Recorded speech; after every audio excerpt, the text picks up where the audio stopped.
Hey there, it's Mazzy, and welcome back. This is one of the favorite videos I love to do every year. These are the best new records of 2024, or should I say, my favorite records of 2024, my taste, my video, my presentation, and yes, I rank them. Now, there will be another video in a couple weeks showcasing the best reissues of the year.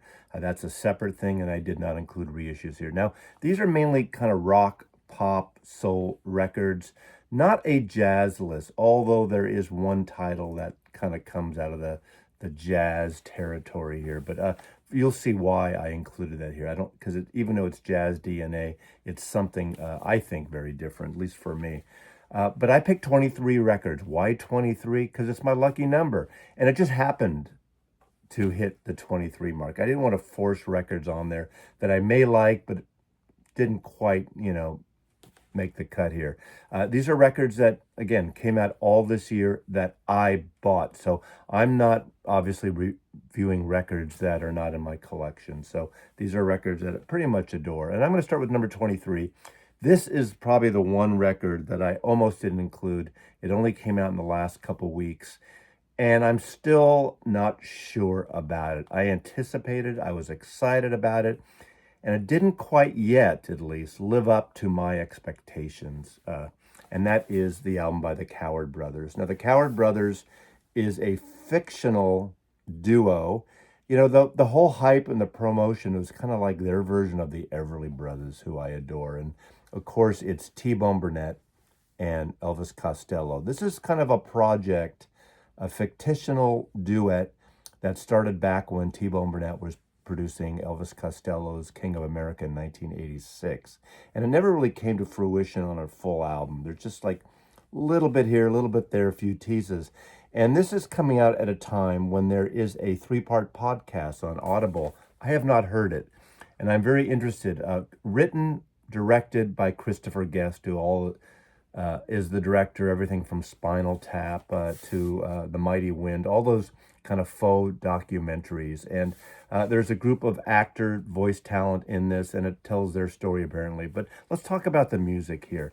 The song that led off the promotion was called Always, a beautiful, lush harmony, a little bit in the aura of the feel of the Everly Brothers, but very lush. And I kind of expected the entire album to sound like that, and it doesn't. There's some sort of rockabilly things, which the Everly Brothers did also, and that type of work, and some of these other musicians, and everything from Christopher Guest. Harry Shearer is on the podcast apparently, so I'm not quite sure musically who plays on it as well, but it's really interesting, and I have to take a deeper dive. It doesn't have that really great harmony feel that I really wanted, although you do have that. You have some of T-Bone's spoken bits occasionally with Elvis singing. Again, the rockabilly thing is happening, the folk rock thing a little bit, and I think it's something that I need to digest more. But I wanted to throw it in a way more as a showcase rather than one of the great albums of the year, but it's number 23 on my list. Coming in at number 22 is Robyn Hitchcock's 1967. Now, this was a collaboration with a memoir he wrote about himself around that time, around 1966. In the memoir, he talks a little bit about growing up prior to this, but how the music thing happened at public school in England and how this music, in this year especially, he got into. This is an album of covers, all covers from songs from that year. And it's really a good album. I mean, everything from An Obvious opener, Wider Shade of Pale, the great Procol Harum song, to Ichigu Park on here, Burning the Midnight Lamp, the Jimi Hendrix song, I Can Hear the Grass Grow by The Move, San Francisco, Be Sure to Wear Some Flowers in Your Hair. Again, a folk version of that. It's a folk song anyway, with some sitar, and then a beautiful version ending side one of Waterloo Sunset, the Ray Davis song by the Kinks. Family Play, My White Bicycle by Tomorrow, a Traffic song, on and on and on. He ends up, the only song to me that doesn't work well, only because it's such a special record, song-wise too, but A Day in the Life from the Beatles, Sgt. Pepper, the Lennon-McCartney collaboration with a beautiful orchestration build-up. That's a hard thing to do a folk version of. It's interesting.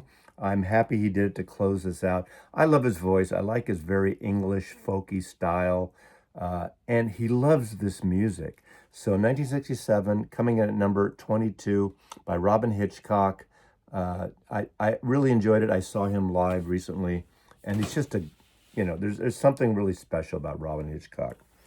Coming in at number 21, an album that I just really like, and I got into these brothers a couple years ago with the first album produced by Dan Auerbach, and that is Hermanos Gutierrez. This is the second album produced by Dan Auerbach of the Black Keys, and this is beautiful. Now, they've done, I think, 3 or 4 other albums prior to this.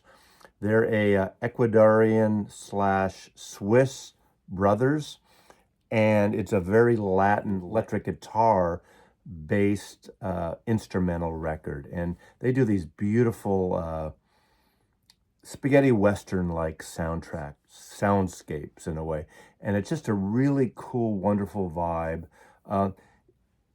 You could interchange any of the albums that I've heard of them, and is one better than other? I'm not quite sure about that, but there is a certain vibe this music brings out, and every time I hear this kind of thing, Daniel Lanois does a lot of that in his production, although most of his stuff, obviously, he adds vocals to, but I'm sure, they would be great scoring music, in a way like Calexico, that feel, without the vocals, but I just love this album. So this is coming in at number 21 for the year 2024. Hermanos Gutierrez. Coming in number 20, a group I showcase a lot. Actually, it's really one person with a group of friends, and that's Eels. Mark Everett Oliver doing these great, simple songs, but he has a certain dynamic and just an attraction in his music. This is Time by Eels. This came out. This happens to be a signed copy. I picked this up in Los Angeles recently.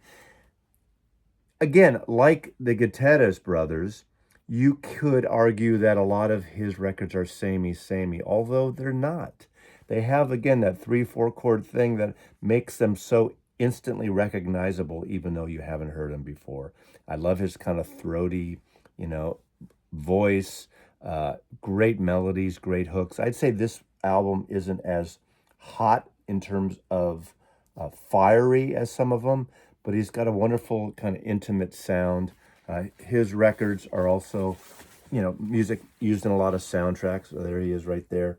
Out of LA, at least based in LA now. This isn't one of the louder records he's done, like Dogface Boy and Soul Jacker, which is one of my favorites of his. The Eels is really a project-based hymn, but it's E. He's known as E. And this is coming in at number 20.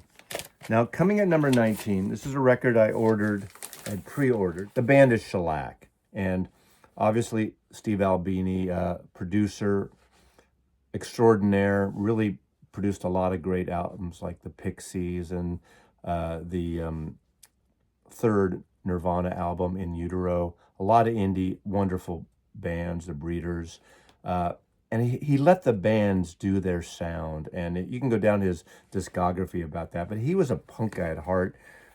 From Missoula, Montana, really kind of settled into Chicago. And that's the sound. And this is To All Trains. This is a wonderful punk album. But it's not a thrasher punk album. There's a great sound to it. His production style, it's just, you let the music shine. It's really kind of an organic thing. Now, it's not an acoustic type album. It's a rock and roll record, but it's got a wonderful feel to it and a very tight sound, very dry recording. And I just think it's really beautiful. Steve Albini on guitar, Todd Trainer on drums, and Bob Weston. And unfortunately, this will be it unless there's archival things. But I love this record, and I love the photography. Look at that, 2 1/4 camera there. I just think this is a wonderful, wonderful record. It's a good rock and roll record, and it's a tight sounding record. Shellac coming in at number 19. Coming at number 18 is a late bloomer in terms of just came out literally in the last week, and I've just listened to it a few times. Coming in number 18, and it's the new album by Father John Misty. I go hot and cold with him. I think he is brilliant.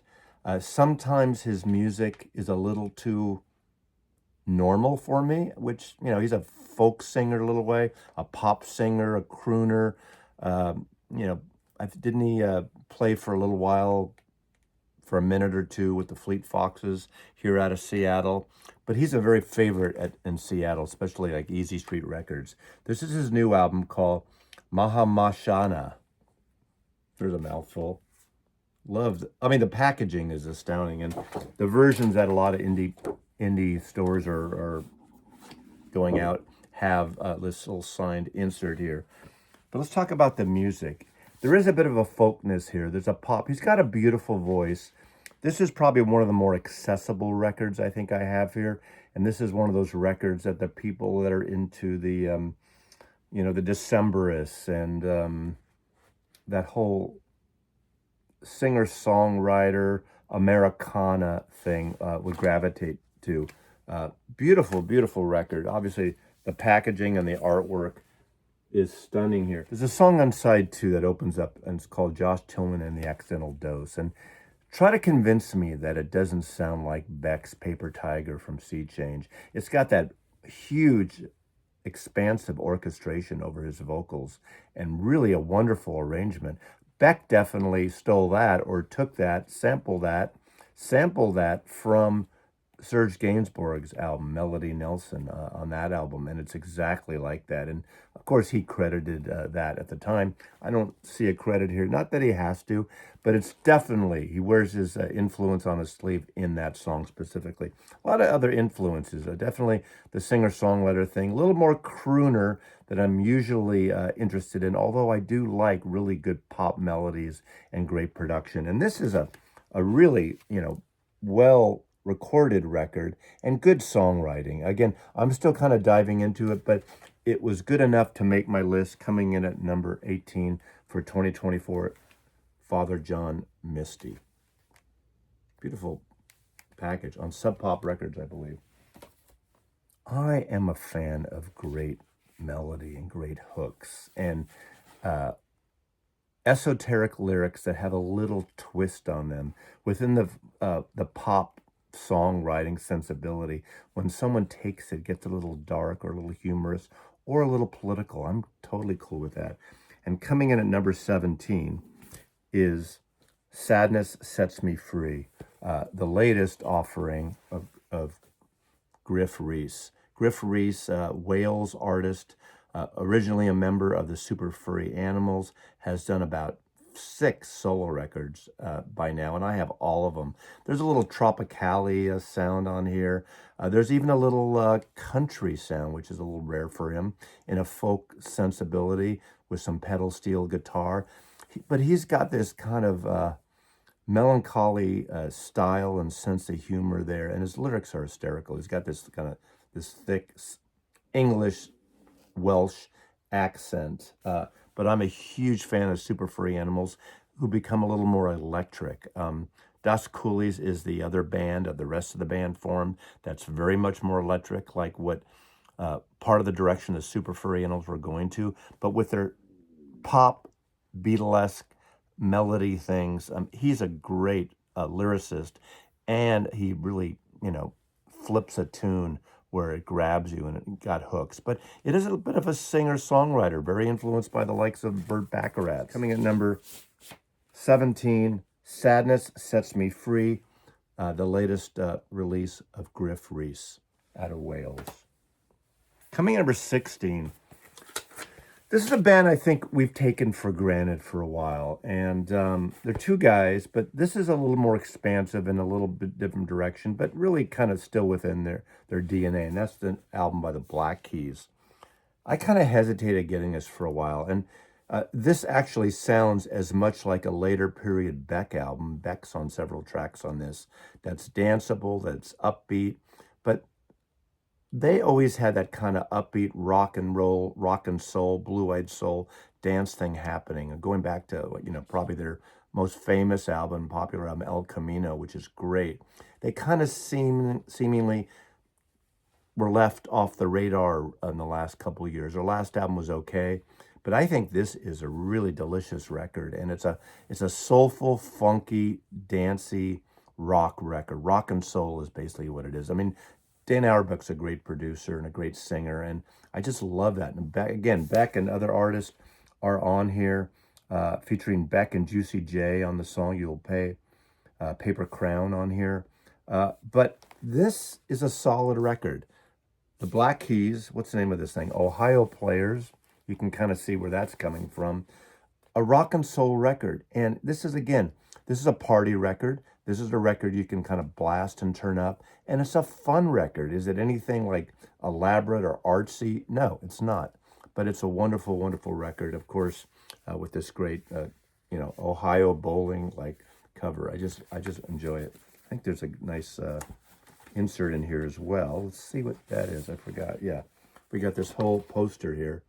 I'm not going to even open up, but it goes in the whole the bowling theme, right? Isn't bowling invented in Ohio, or that's where it's based, right? Am I right about that? In the comments below, tell me about bowling and the history of bowling. Coming in at number 15, this album took me a little bit to get into, and I love her last solo record a couple years ago. Was it 3 years ago? I saw her around that time, and she's great. And that's Kim Gordon.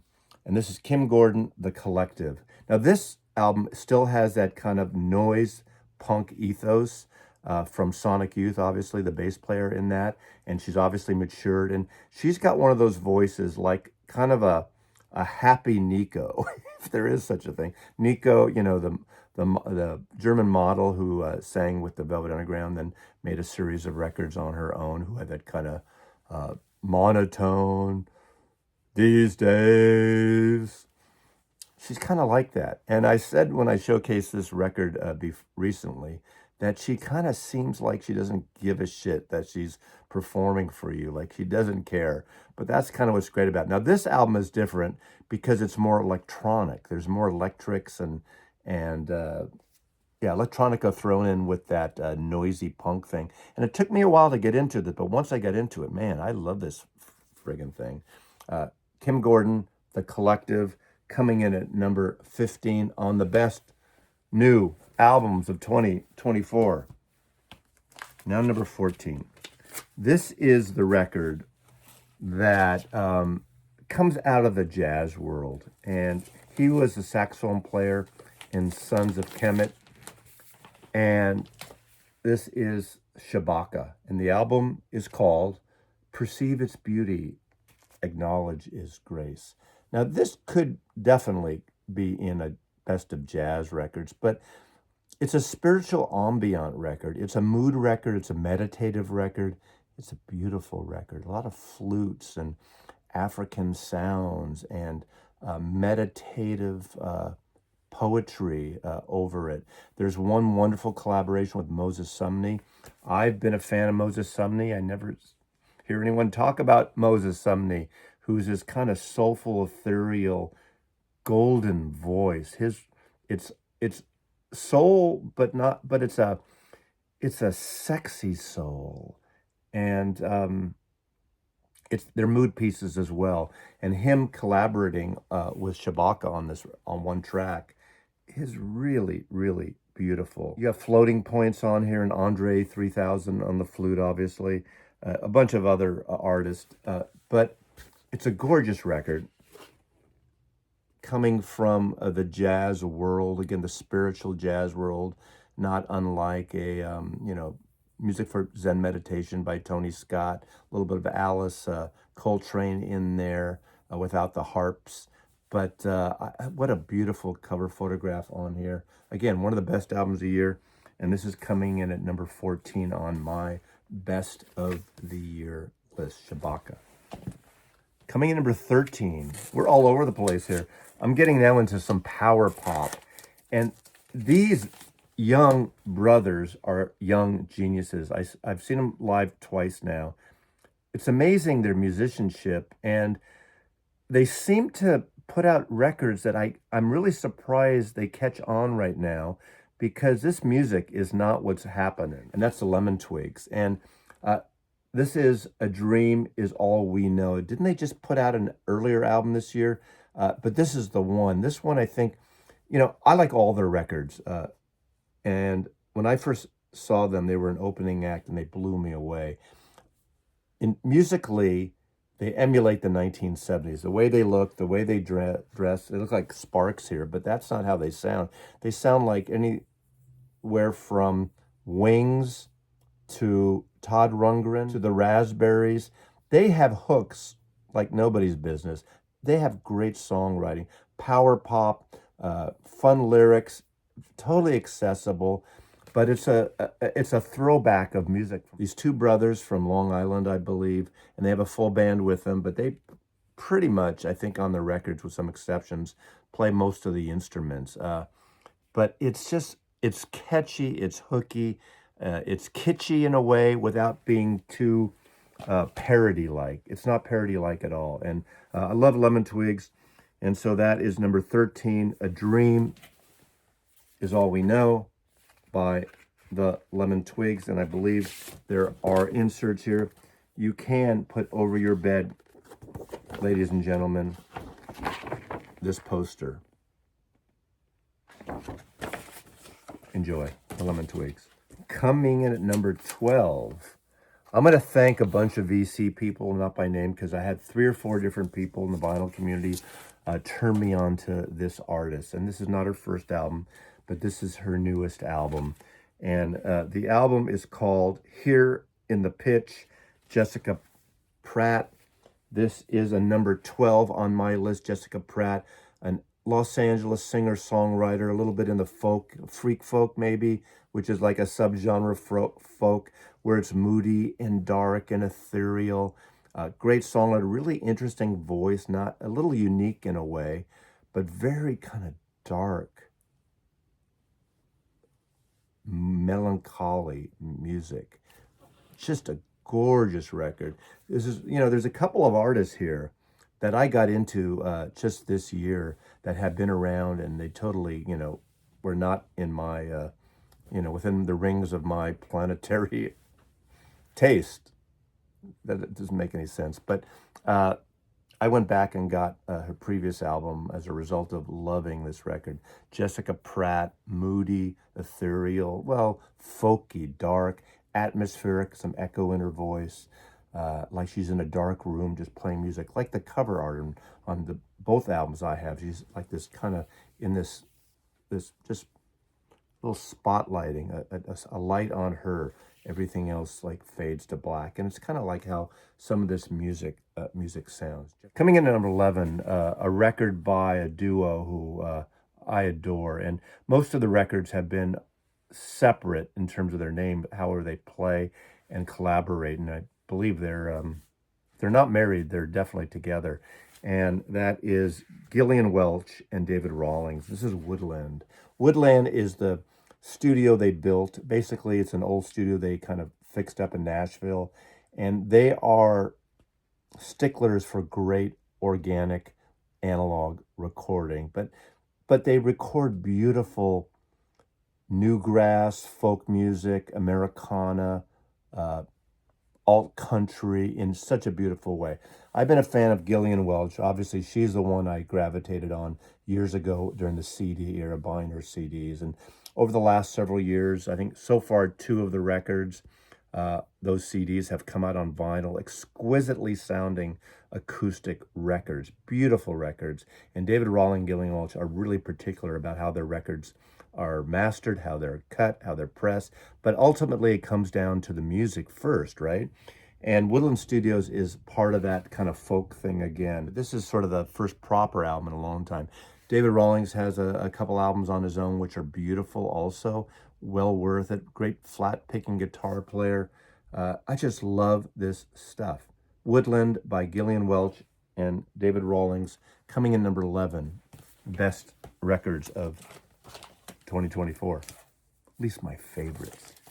Now we're in the top 10.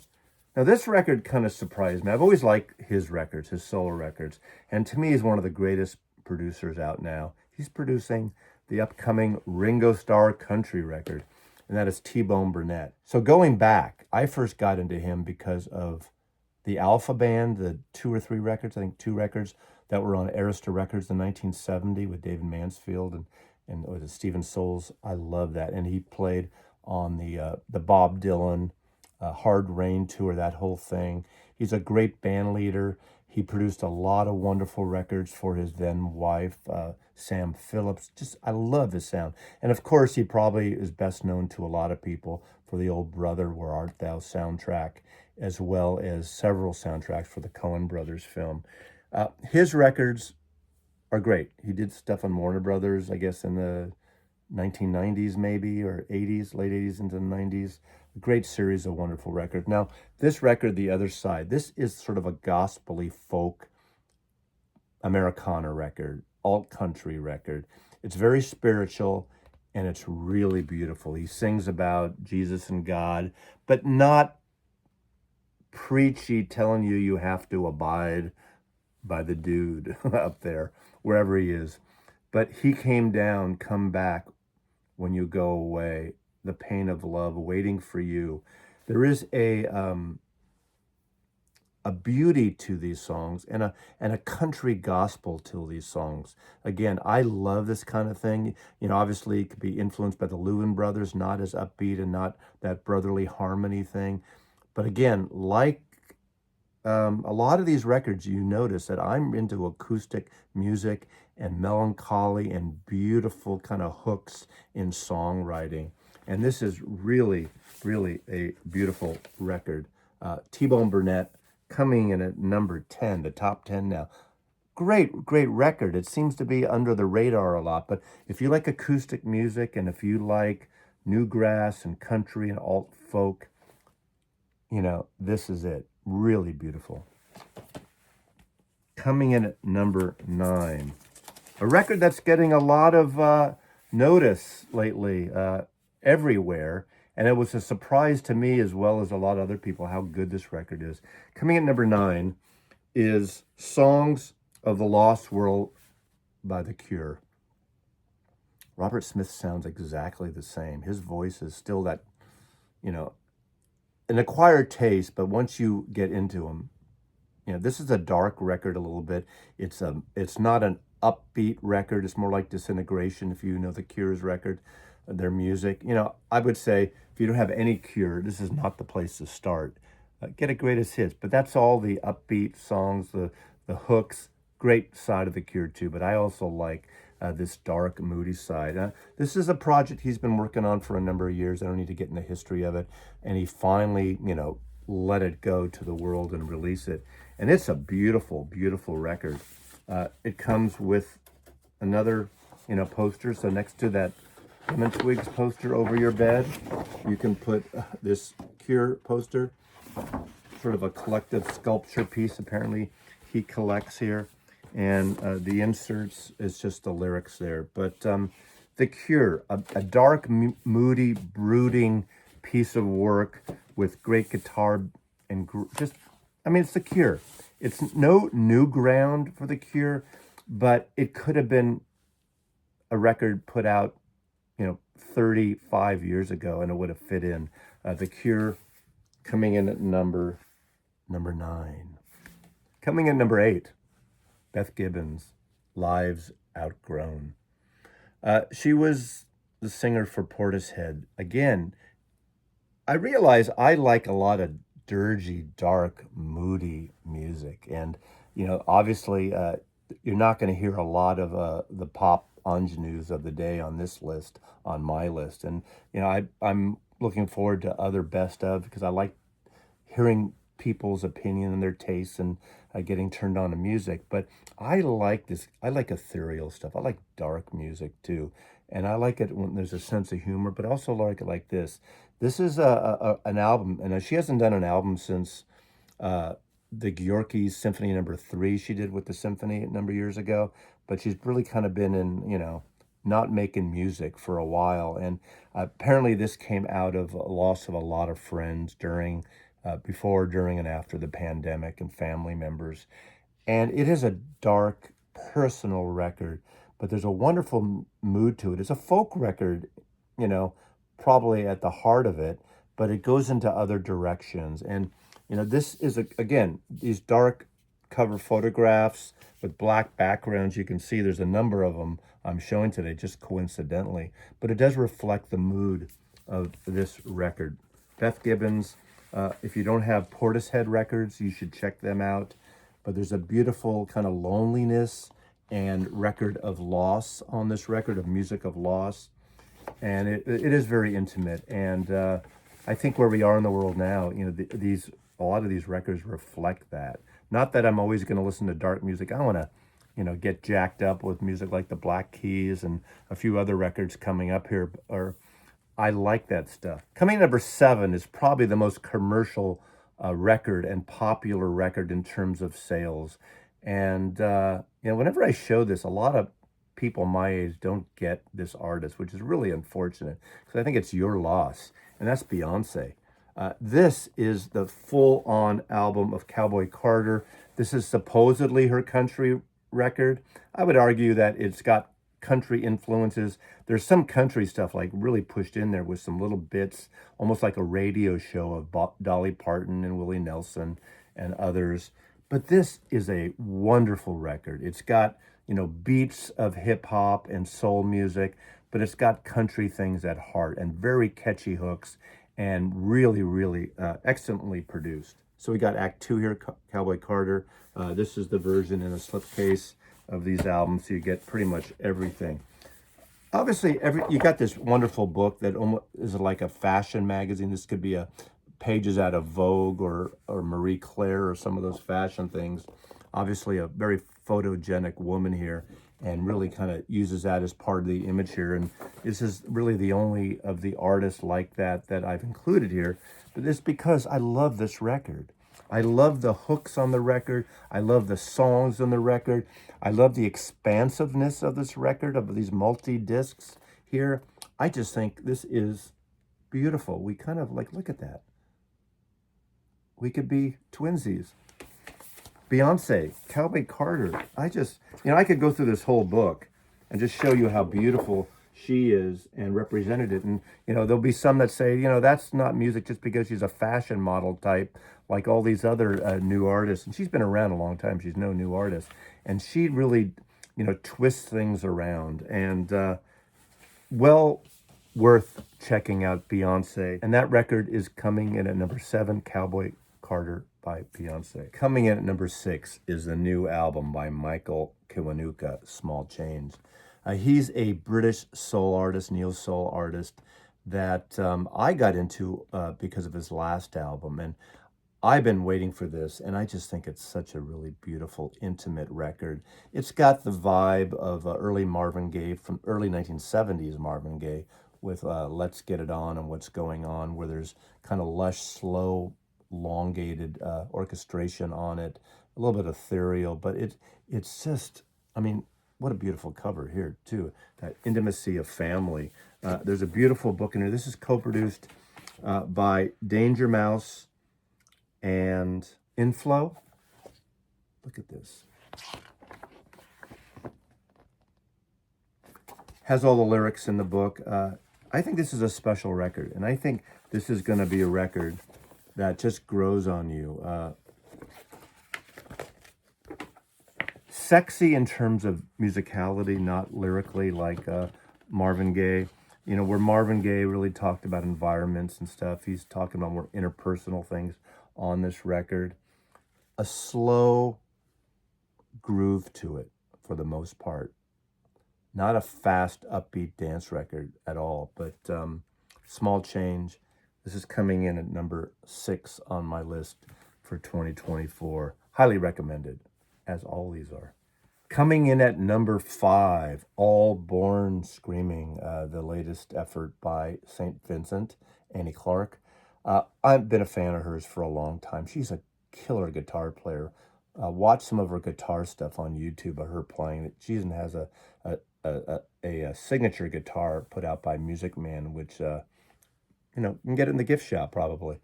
But this album it's a mix here. She kind of retreats back. Last time she did an album a couple years ago that was based on a lot of 1970s singer-songwriter, that kind of warmth of the early 70s in a way. But she gets out in rockin' in some cases here and some loud noise stuff, but then she sort of retreats back into this melancholy, beautiful ballad stuff. There's even a track on here that definitely could be a James Bond thing with that kind of twangy guitar sound and everything. That I kept thinking, is that an audition for the next James Bond song on here? It's definitely right in there. A wonderful, wonderful record. I think she is someone that over the years she's going to develop and not reinventing herself like a David Bowie would do, or for the sake of whatever the latest trend is. She doesn't go to what trends are about. She's a great performer. I saw her live about 4 months ago up here in the Great Northwest, and she's a great player. She does a little bit of shtick with wigs and the way she gets on with some dancers on stage, but it's not the thing like the Beyonce or the Taylor Swift thing at all. She's a true musician and a great songwriter. And I think it's a fabulous album. Number 5, the latest album by St. Vincent. Again, every time I hear this, I hear something new and something different. It's a tremendous album. Coming in at number 4, The Smile. This started out as an offshoot of Radiohead, and I think they've really gone beyond that now. You can't just look at them in that form. Radiohead, who are on hiatus, permanent hiatus, who knows? But obviously with Thom Yorke and Jonny Greenwood, you have this band. And again, the drummer on here is Tom Skinner, who is a drummer from the Sons of Kemet. Just beautiful. So it's got that kind of syncopated jazz drumming thing. Now, this is the second album they put out in 2024, and I thought of combining them. This is my favorite of the two. The second one is more of the same than the first one. Very electronic, very, tight in terms of like the drumming, that jazzy thing, but gets in the ethereal side of like Radiohead's electronic period. But they're their own entity now. The only kind of connection that hits you right away is that vocal of Thom Yorke. And now, if you're not a vocal fan of Thom Yorke, you're not going to like this record. But I think this is a perfect record. And again, the best. I love Jonny Greenwood's orchestration. And not only is he a great guitar player, he composes and writes the orchestration. He's done There Will Be Blood and Phantom Thread, those wonderful Paul Thomas Anderson movies. He's orchestrated and written the score for those. And it's here. This album, to me, breathes more than the first two. There's more silent moments in here. There's still electronics, but they don't seemingly are in your face like on the first two. I just think this is a stunner. And then you got this Stanley Donwood and Thom Yorke, supposedly, a beautiful artwork here. I think the artwork, this is a beautiful package from the aesthetics to the music. Coming in at number 4 on my best list of 2024 is The Smile Cutouts. Coming in at number 3, Wild God by Nick Cave. What a performer. He's the evangelist of rock and roll now from Australia. I am all in on Nick Cave, and I show his records a lot. The full band this time. I saw the last tour without the full band. But this is rock and roll in the best form of gospel mix that you can get with music today, I think. Some of it is intense. Some of it is, again, dark and brooding and sensual and spiritual. Wild God itself. He's this amazing poet. And what he does here, no one else is doing like this. And whatever he does, I follow along. That sounds like, am I following the cult of Nick Cave, maybe? He just looks here so happy and so like he wants to share this beautiful music with you. It's kind of like there's a darkness, obviously, to his music, but he pulls you in live performances. And I think this is definitely one of his better albums in a long time, but I like all his records. I like the intimate piano-based things. I like the full band things. I've seen him in the band, various versions of it, probably 4 times over the years. He's embarked on a tour now, which apparently is amazing, as usual. But he is the real deal. Wild God, a beauty in darkness to all his music for the most part. The 1980s of like the darkness of Berlin. I just recently saw, again for the first time in a theater, first time in a long time, Wings of Desire, the Wim Wenders film. And there's a scene in the club there in Berlin with Nick Cave and the Bad Seeds. And there's a darkness to it. And it is like that dark side of Berlin before the wall, or as the wall was coming down. Beautiful, one of my all-time favorite films, Wings of Desire. So Nick Cave, Wild God. Nick Cave, one of the most prolific artists and just consistent with his music. You may not like the slow build, slow cooking side of some of his music. You might like the more upbeat rock and roll stuff, but whatever he does is really interesting and one of my all-time favorite artists. We're down to the final two. Now, number 2 was my number 1 last night, and I woke up and I switched them around. And it's a quirky record. It is a record that I almost can't recommend to people that I don't know, because I think you're going to hear it and like, it's obtuse.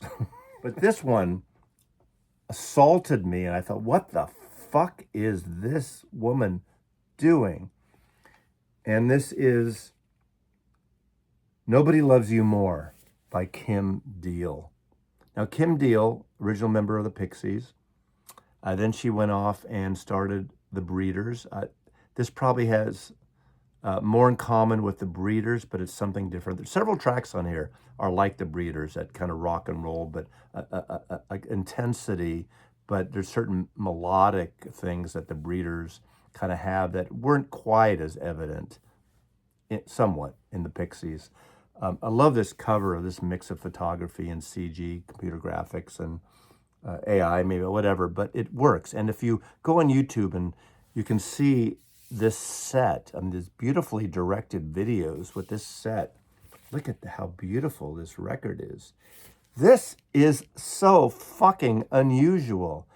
This is like a former punk singer, art rock singer, doing torch songs with orchestration, and then all of a sudden a blast of brass horns that seemingly don't fit together, but it does. And her voice is an unusual voice. It's not this beautiful melodic, not even like Bjork or the young girl quality of a Patti Smith sometimes, or Laurie Anderson, that just has this kind of talky voice. She tries to be a normal torch singer like a Peggy Lee and doesn't sound anything like Peggy Lee, but there's something about it that I want to hear more. And a lot of the tracks have this orchestration and these really unique arrangements and sound instrumentation that I don't expect. And that's what makes this record, I'm going to say groovy. And that's probably the wrong term, because, groovy just seems like, oh man, it's just low key.